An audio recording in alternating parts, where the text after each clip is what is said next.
Što se tiče uloge Kakme, to je moja rak rana. Oni su napravili sračunato put, ne da iđu kroz Polaču u Benkovac, svoju maticu zemlju, nego su napravili put tamo kod Petrima, Jagodnja Donja, Jagodnja Gornja i Benkovac. Policija je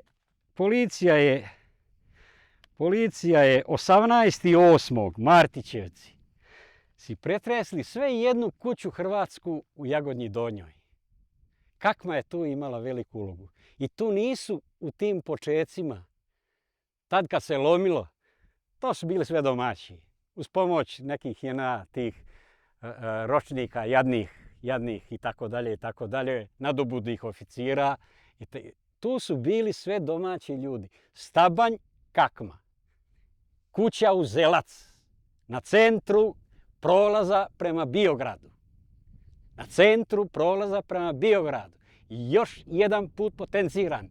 Potpredsjednik mog premijera, uvaženog Sanadera, bija je gospodin Uzelac.